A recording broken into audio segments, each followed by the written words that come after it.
for having us here in this beautiful event. And I'm Jalil Mubarak, and I represent IROM Technologies in Indonesia.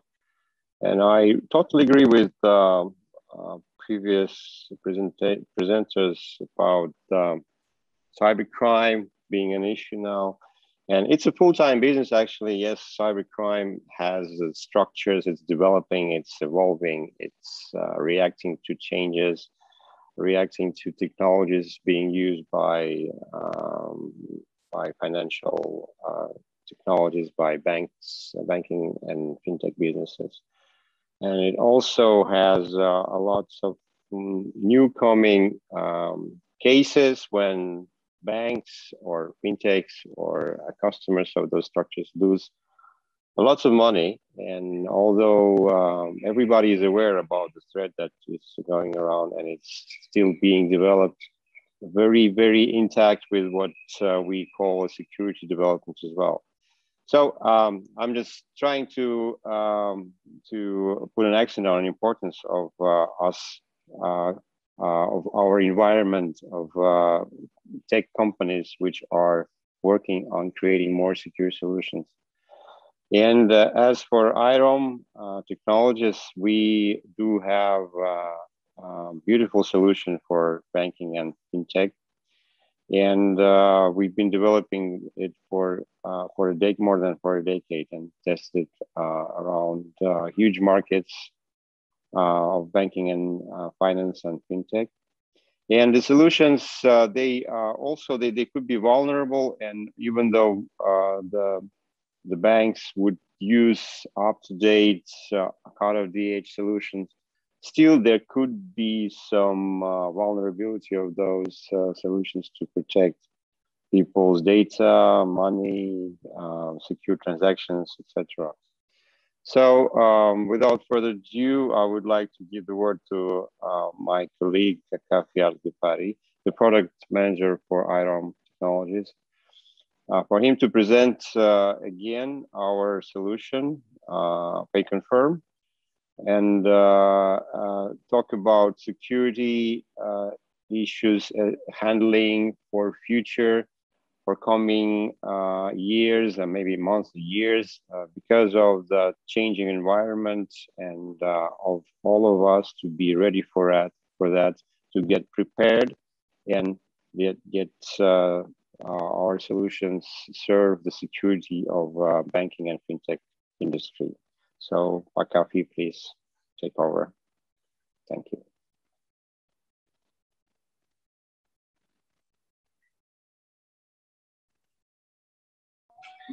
Thank you, Jalil. Nice speech.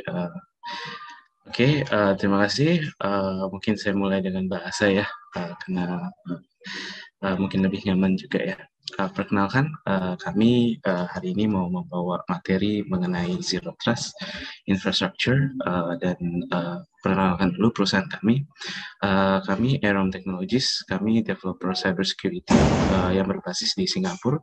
Kami memiliki lebih dari 10 tahun pengalaman dan dipakai di 70 plus bank solution kami, dan kami juga punya 5 industry award, dan kebetulan kami juga tahun lalu di-mention di Market Guide for User Authentication sebagai salah satu penyedia vendor yang responsible untuk identity access management. Nah, tadi seperti yang dikata Pak Jalil ya, memang tidak ada yang solusi menjamin 100% secure, pasti ada vulnerability, dan selalu ada evolving technologies, mau itu terkait pengamanan data security, network security, dan lain-lainnya. Nah, di sini mungkin saya akan fokus sedikit ke Zero Trust Architecture. Nah, banyak kata-kata Zero Trust yang jadi trending ya, gak hanya di LinkedIn, tapi di mana-mana ya, banyak prinsipal yang menggunakan Zero Trust tanpa menjelaskan Zero Trust itu seperti apa sih, dan referensinya kemana. Mohon maaf kalau ada suara background sedikit. Nah, Zero Trust ini bisa dibilang sebuah policy ya yang dikembangkan oleh sebuah administrasi atau regulasi dan standar framework yang menjadi acuan. Nah, Zero Trust ini sendiri memiliki bentuk sebenarnya. Jadi bentuknya ini adalah Security Policy Enforcement. Dan Security Policy Enforcement ini bisa dengan banyak cara ya, dengan melakukan enkripsi data, mengenkripsi akses ya, melimitasi akses, dan melakukan threat protection juga. Dan tak kalah penting juga ya adalah memanage identity yang dimiliki oleh sebuah perusahaan. Nah, memanage identity ini lebih diarahkan ke endpoint dan lebih ke identity si user. Nah, di sini saya mau menjelaskan digital identity ini ada 6 komponen penting ya. 6 komponen penting yang pertama mungkin banyak bank yang mengetahui ada PII, Personal Identifiable Information. Nah, ini menjadi acuan, oh ini user siapa sih yang melakukan akses atau melakukan transaksi dan lain-lain. Nah, ada juga beberapa kriteria lain seperti actions, behavioral, physical characteristic, password, device data, dan contextual information yang menjadi komponen dari seluruh keseluruhan digital identity. Nah, di sini saya mau bicara dengan NIST Digital Identity Guidelines. Nah, di sini di-mention di tahun 2021 Biden administration melakukan eksekusi order yang menceritakan bagaimana sih step-step yang perlu dilakukan untuk Zero Trust implementation. Nah, Zero Trust implementation ini bisa dibilang de facto standarnya ada dan ada 3 komponen penting. Hanya terkait dengan continuous verification. Jadi kami selalu memverifikasi akses setiap waktu dan setiap saat ya untuk semua akses aplikasi, resource dan lain-lain yang dimiliki oleh sebuah organisasi. Dan kita melimitasi blast radius. Nah, melimitasi blast radius ini adalah melakukan meminimalisir impact yang terjadi di eksternal atau internal. Dan mengautomasi. Automasi ini banyak cara ya, banyak vendor, banyak solusi. Jadi konteksnya ini lebih ke response juga, incorporate behavioral data.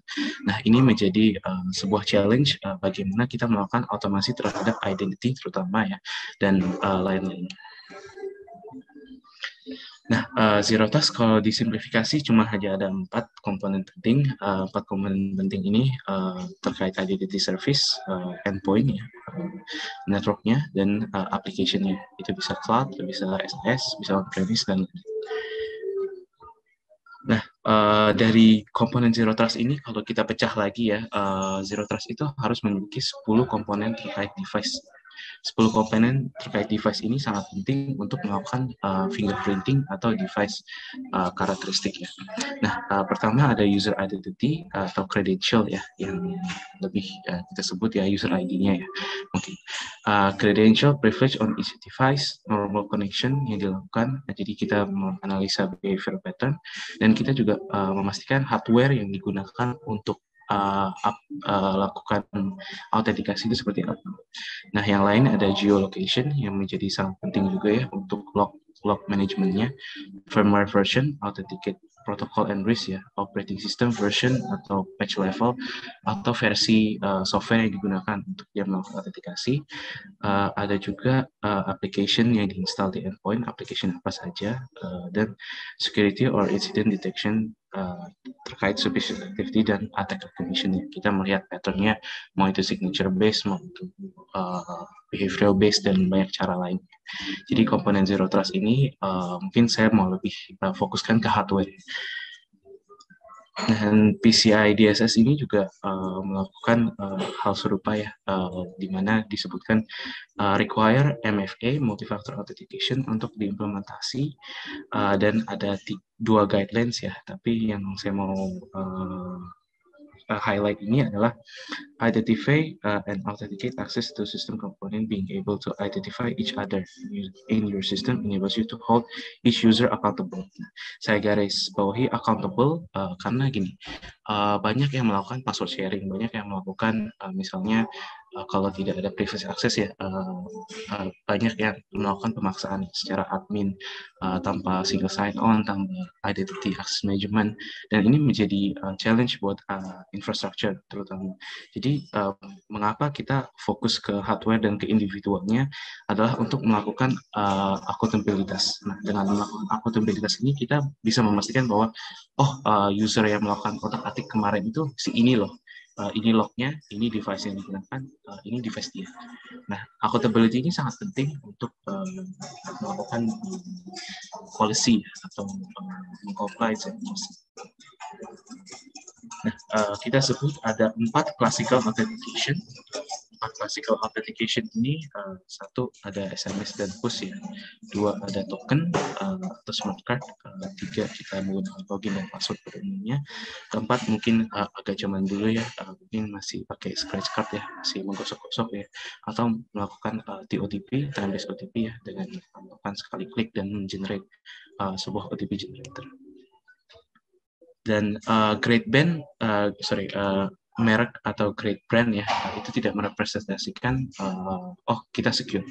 Nah, ini di sini dibuktikan kalau ada advanced persistent threat ya, yang dari negara Tiongkok ya, yang melakukan semacam bypass ya, dengan mengakali server penyimpanan si tokennya.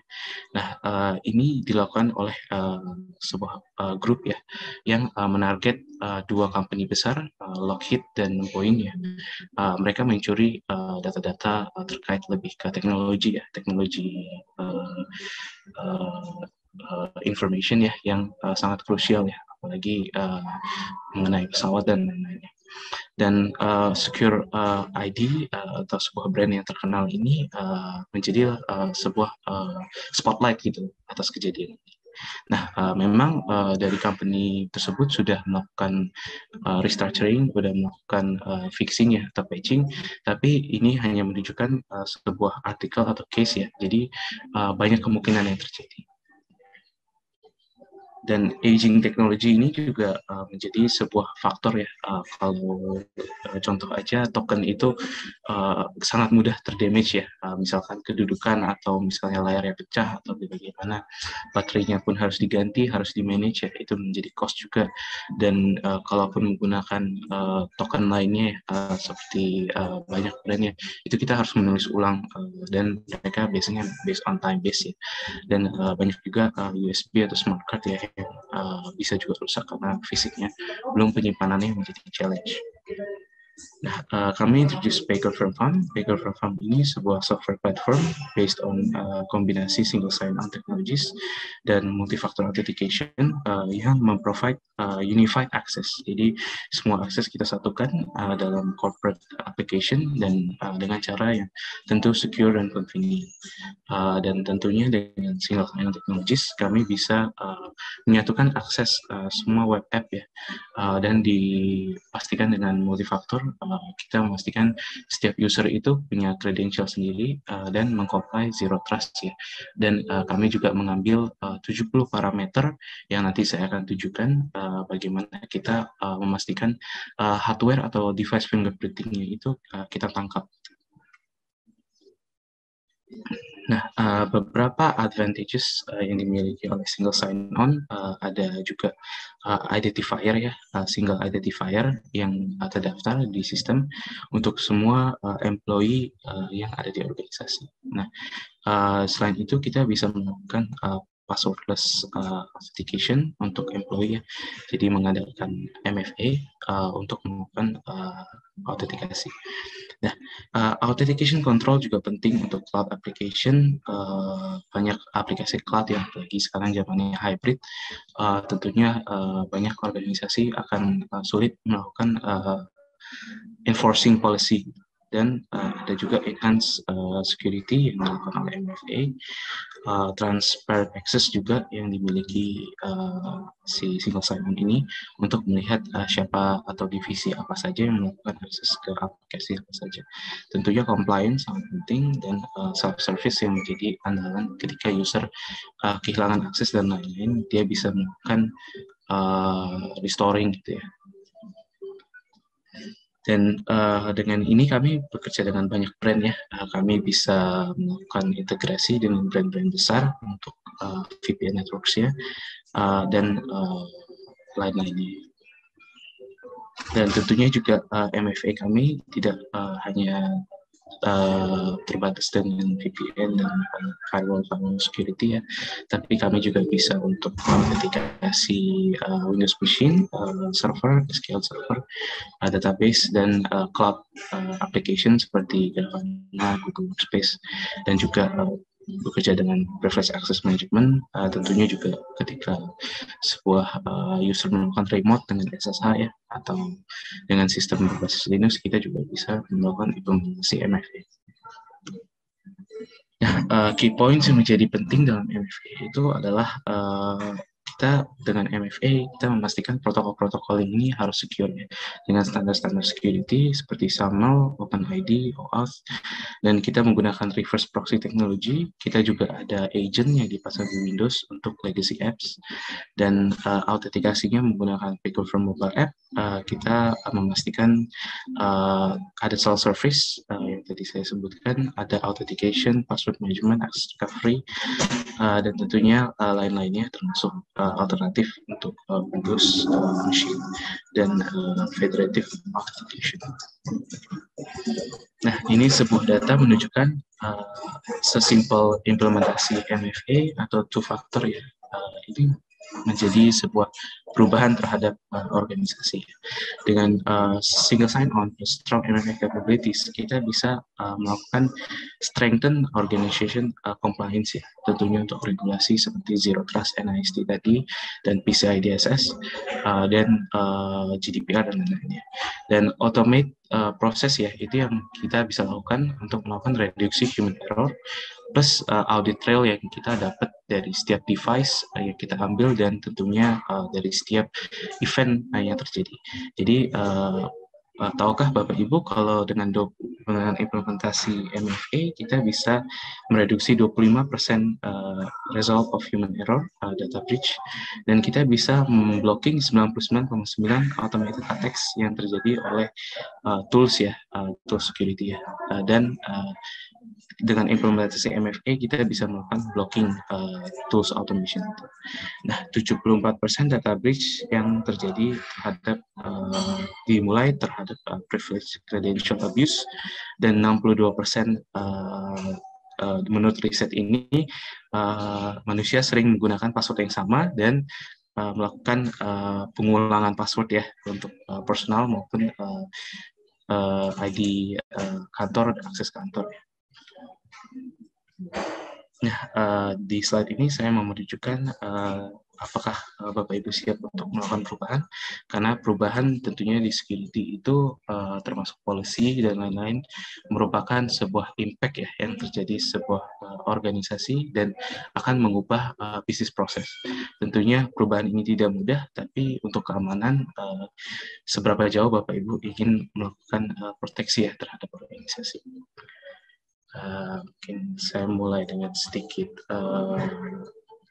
demo bagaimana kita melakukan implementasi MFA di sebuah web app ya, dan kita menunjukkan bagaimana sih kita mengambil si Zero Trust atau kita mengambil di si device fingerprinting yang tadi saya sebut.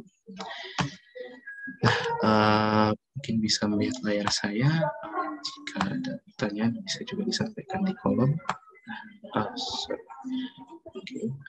Di sini saya melakukan identifier ya, atau saya melakukan username ya. Saya menulis username dan saya melakukan sign in.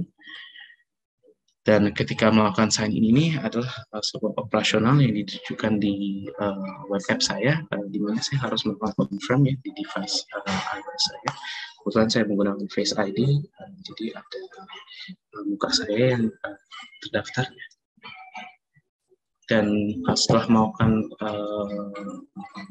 sign in, kita mengambil si 70 parameter ini, tidak hanya terkait dengan encryption yang kita standari sesuai dengan standar kita, tapi 70 parameter terkait dengan Zero Trust lebih terkait ke version aplikasi, ke akses yang digunakan. Contoh ya, di sini saya menggunakan akses Wi-Fi publik ya. Ini menjadi bahaya juga. Selain itu juga saya bisa mendeteksi, oh ini menggunakan hardware apa, versi apa, dan paling penting tadi kalau Bapak ingat ada tulisan geolocation. Di sini saya nunjukin lokasi saya melakukan autentikasi. Kebetulan saya sedang di luar kota Jakarta ya, di sini, sehingga setiap saya melakukan login, setiap saya melakukan pengambilan akses ya atau resource, saya bisa mendeteksi lokasi termasuk device fingerprinting Bapak Ibu secara device ya level. Dan ini sangat penting untuk log audit trail dan untuk comply zero trust tadi, konsep zero trust. Nah, sampai sini mungkin presentasi saya karena tidak banyak waktu lagi ya. Saya rasa bisa dilanjutkan.